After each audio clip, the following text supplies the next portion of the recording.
ओम।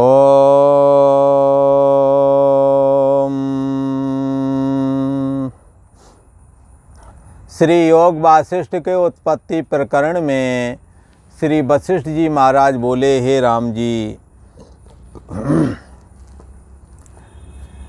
चांडाली जब रुदन कर रही थी, उसकी सासू माँ जो राजा लवण के चांडाल शरीर की है, चांडाली बोली, हे राजन, एक समय बरसात ना होने से हमारे यहाँ अकाल पड़ गया था।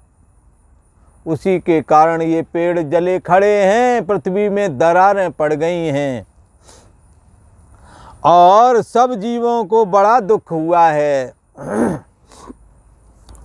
उस मेरे पुत्र पौत्र पौत्रियाँ, जामाता और मेरा भरता आदि बांधो यहीं रहा करते थे सभी के सभी, और उस अकाल के कारण यहाँ से निकल गए, चले गए मुझे छोड़ करके।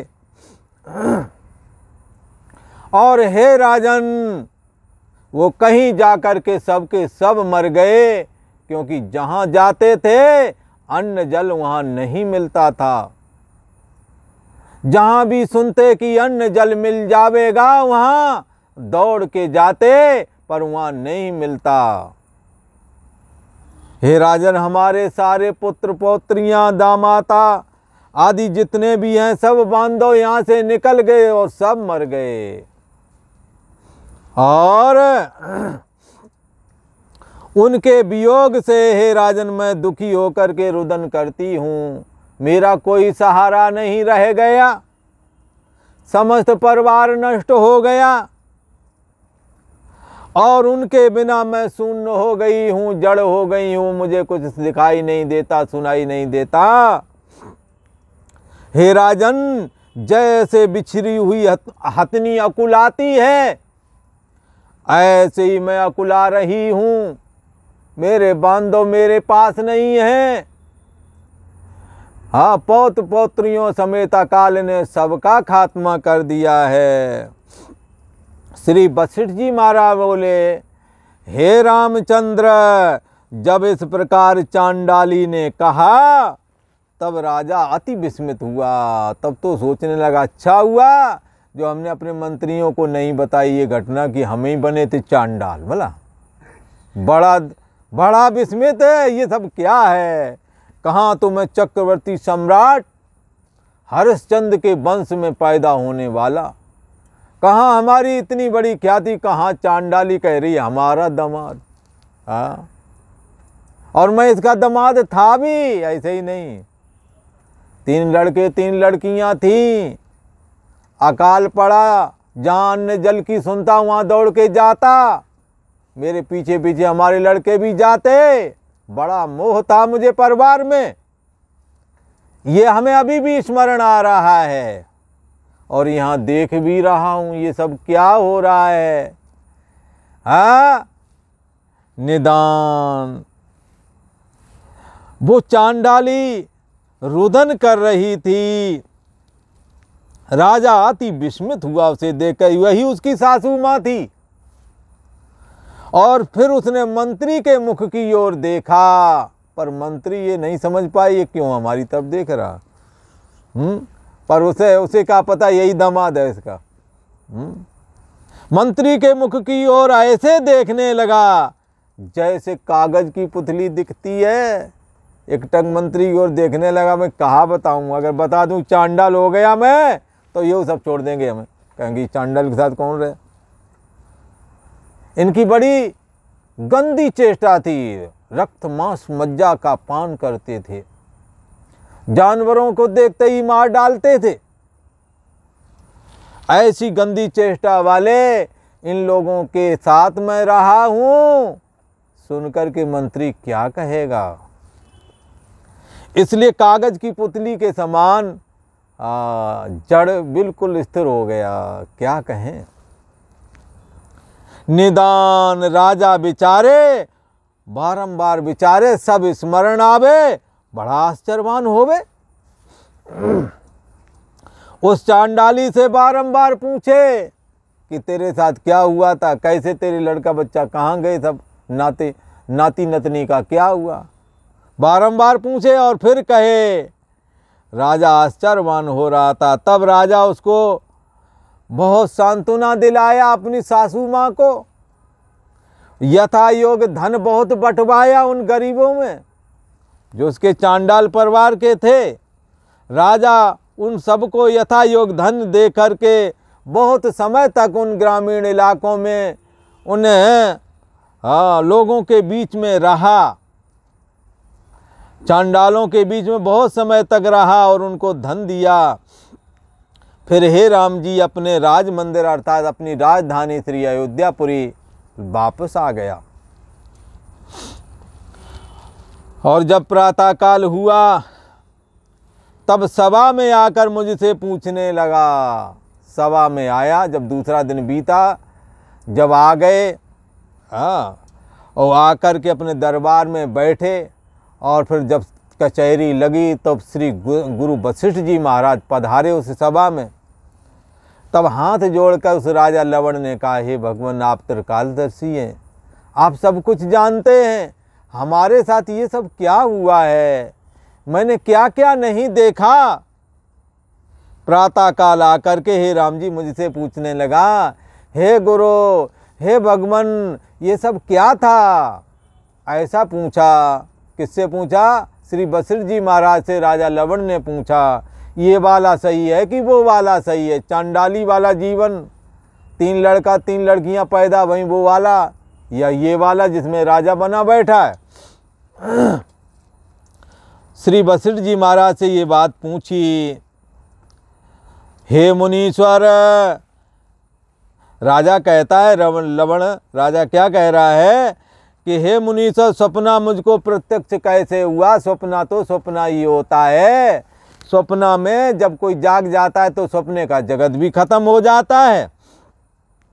परंतु हे भगवान हे गुरु महाराज ये मेरे को सपना से जो जाग जाता है उसको तो स्वप्न का प्रत्यक्ष जो भाषित होता है वो खत्म हो जाता, पर मेरे को क्यों दिख रहा है, और यहाँ तक मेरे को तो अभी भी दिख रहा है। इसको देख करके मेरे हे भगवान मैं बड़ा आश्चर्यवान हुआ। तब मैंने प्रश्नानुसार उसको युक्ति से उत्तर दिया। श्री वशिष्ठ जी महाराज क्या कहते हैं राम जी से कि मैंने बड़ी युक्ति से फिर उत्तर दिया, समझा के, ताकि बैठ जाए ये बात राजा के दिमाग में। जैसा उसने प्रश्न किया उस प्रश्न को युक्ति के अनुसार मैंने उत्तर दिया और उसके चित्त का संशय राम जी मैंने ऐसे दूर कर दिया जैसे बड़े बड़े बादल आते हैं और वायु उन्हें उड़ा करके ले जाती है। ऐसे ही राम जी मैंने उस राजा के सारे संशय खत्म कर दिए। हे राम जी जो बात हमने उसे बताई थी वही तुम्हें बताता हूं। हे राम जी अविद्या ऐसी है कि असत्य को शीघ्र ही सत्य दिखा देती है। ये माया में अपार सामर्थ्य है। अघटित घटना पटी ऐसी जो जिसकी कोई कल्पना न कर सको, जो हृदय में न समाए वही सब माया करके दिखाए। हे राम जी अविद्या ऐसी है कि असत्य को शीघ्र ही सत्य करके दिखा देती है। असत्य को सत्य और सत्य को असत्य, असत्य को तो सत्य दिखा देती है और सत्य को असत्य कर देती है और बड़ा भ्रम दिखाने वाली होती है राम जी माया। जैसे राजा लवण को असत्य जो चांडाल का जीवन है वो सत्य दिखने लगा, और जो मैं राजा लवण हूँ वहाँ पर बेहोश पड़ा है, सिंहासन पर पड़ा है, और 2 मुहूर्त बीते हैं, 14-15 साल का जीवन देख लिया, विवाह हो गया वहाँ चांडाली में जाकर, चांडाल के लोगों में। एक चांडाली ने, इसको भूख लग रही थी, इसने कहा हमें ये चावल दे दे और जामुन का रस है ये दे दे, मेरे को भूख लग रही है। तब उसने कहा हम हैं चांडाल लोग, तुम्हें हमारे पास नहीं आना चाहिए। हाँ भूख लग रही है तो हमारे पास आए हो, तो हम भी कोई कम नहीं है, हमारे को कीमत दे दो और चावल और जामुन का रस खा लो। बोले क्या कीमत है, हमारे पास इस समय कुछ नहीं है, तू जो कहेगी वो मैं करूँगा, पर मैं भूख से मरा जा रहा हूँ, तो हमें ये कुछ भोजन दे दो। तब उस चांडाली ने कहा कि तुम मेरे साथ विवाह कर लो, यही कीमत है, और जब विवाह कर लोगे तो इस बटलोई में जो चावल है ना, उसमें आधे चावल तुम्हें दे दूंगी, पूरे तो नहीं दूंगी किसी कीमत में, चाहे ब्याह करो चाहे ना करो। कर लोगे विवाह तब उस बटलोई के आधे चावल तेरे को दे दूंगी, और जामुन का रस जो भर के लाए हूँ उसमें से भी आधा दे दूंगी, अगर तू मेरे साथ विवाह कर लेगा तो। तब भूख के मारे व्याकुल इस राजा ने कहा, अरे मैं तेरे साथ विवाह कर लूँगा, पर तू मेरे को चावल और जामुन का रस दे दे ताकि हमारी भूख मिट जावे। तवे के समान उस काली वो जो चांडाली थी उसके साथ राजा ने विवाह किया, और वो भी अपने पिता के पास ले जाकर, जो कि शमशान भूमि पर बैठा हुआ था। कहने लगी जाकर के, हे पिता मैंने ये अपना भर्ता बना लिया है।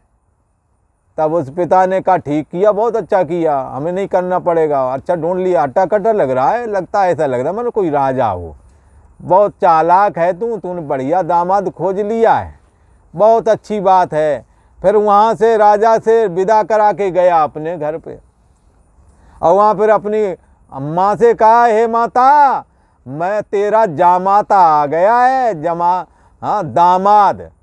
बोले कहाँ है, दिखाओ जरा कौन सा बनाया है, हम भी देखें। तो देखा, अरे इतना सुंदर, हट्टा कट्टा भी है, मजबूत शरीर है, हाँ खूब शिकार खेलेगा, खूब जानवर मारेगा। बड़ी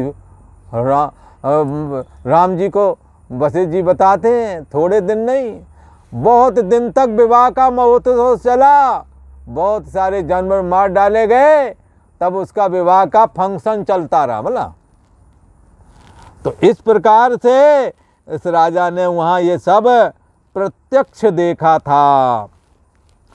उसको देख करके बड़ा आश्चर्यवान हुआ, और जब वशिष्ठ जी महाराज से पूछा तो उन्होंने कहा कि ये अविद्या ने तुम्हें भ्रम दिखाया था। हे राम जी, हे भगवान, राम जी ने पूछा, हे भगवान, हे गुरु जी, स्वप्न कैसे सत्य हो गया? स्वप्न तो जागने पर मिथ्या हो जाता है, परंतु ये स्वप्न सत्य कैसे हो गया? ऐसा प्रश्न पूछा। अब श्री वशिष्ठ जी महाराज कहते हैं, हे राम जी, राम जी ने वशिष्ठ जी से कहा, हे भगवान, यह मेरे चित्त में बड़ा संशय हुआ कि स्वप्न सत्य कैसे हो गया। अब राजा लवण गया तो वो दिख रहा है ना, बाकी सासू माँ दिख रही, बता रही सब कि तीन नाती तीन नतनी, बड़ा भरा पूरा परिवार, अकाल ने सब खा लिया, हमारा दामाद भी चला गया, मैं अकेली रह गई हूँ, रो रही हूँ, कोई सहारा नहीं। श्री वशिष्ठ जी महाराज कहते हैं कि हे राम जी, तुम्हें जो ये संशय हुआ है, इस संशय को मैं निवृत्त करता हूँ। हे राम जी, इसमें क्या आश्चर्य है? अविद्या को अघटित घटना पटीयसी बताया गया है, जो कभी घट नहीं सकता वही करके दिखा देती है अविद्या। स्वप्न में तुम प्रत्यक्ष देखते हो कि जहाँ घड़ा दिख रहा है कुछ समय बाद वहाँ कपड़ा दिखने लगता है, जहाँ कपड़ा दिखता है वहाँ लगता है किसी जानवर दिखने लगा। स्वप्न में क्षण मात्र में कुछ का कुछ दिखता है। कभी स्वप्न में पहाड़ की चोटी पर भय खा रहे होते, गिर जाऊंगा, और तो कभी पता लगता मैं तो हरे खेतों में घूम रहा हूं, अपने खेतों में। तो कभी लगेगा कि मैं उड़ रहा हूं, क्षण में बदलाव हो जाता है जैसे स्वप्न में। ऐसे ही राम जी, अविद्या कुछ का कुछ दिखा देती है। स्वप्न में प्रत्यक्ष देखते हो, घट से पट हो जाता है, पट से घट हो जाता है। पट का मतलब कपड़ा और घट का मतलब घड़ा। घड़ा के कपड़ा दिखने लगता है, कपड़ा का घड़ा दिखने लगता है, आदमी होकर के उड़ने लगते हैं।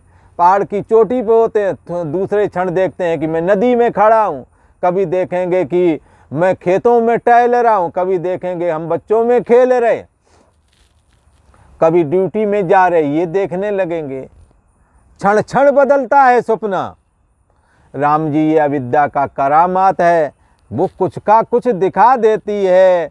स्वप्न और मूर्छा अवस्था में बुद्धि विपर हो जाती है और कुछ का कुछ देखने लगती है।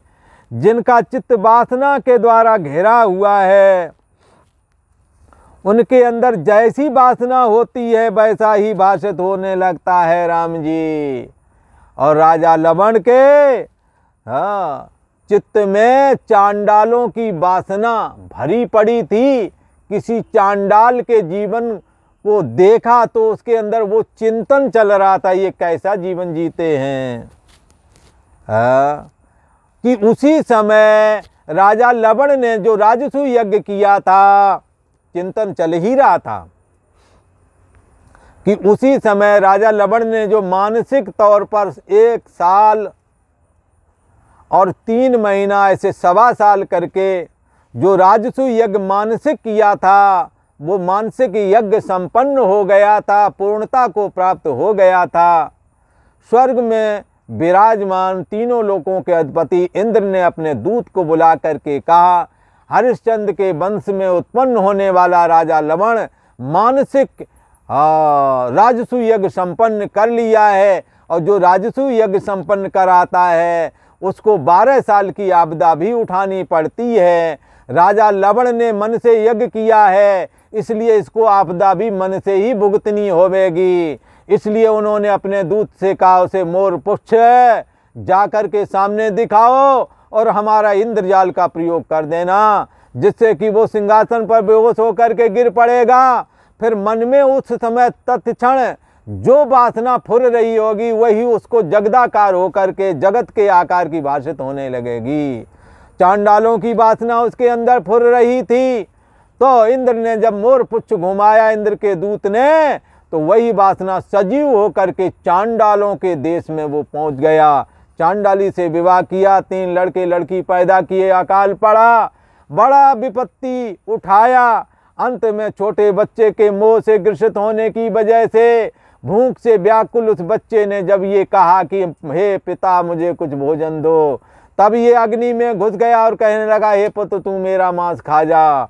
जब अग्नि में तड़फड़ाया तो सिंहासन पर वापस पुनः जाग गया, और उस जाग जाने से देखा कि मैं सिंहासन पर पड़ा हूँ।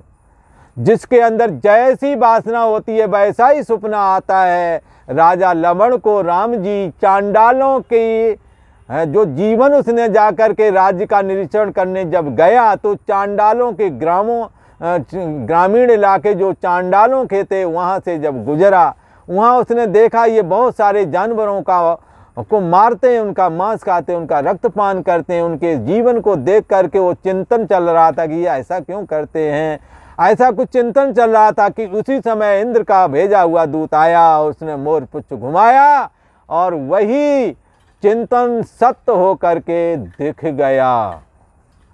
और ये काम किसने कर दिखाया? इंद्रजाली माया ने। उसका ही दूसरा नाम अविद्या है। और आज इतना ही, आगे का प्रसंग आपको आगे वाले एपिसोड में सुनने को मिलेगा। आज इतना ही। ओ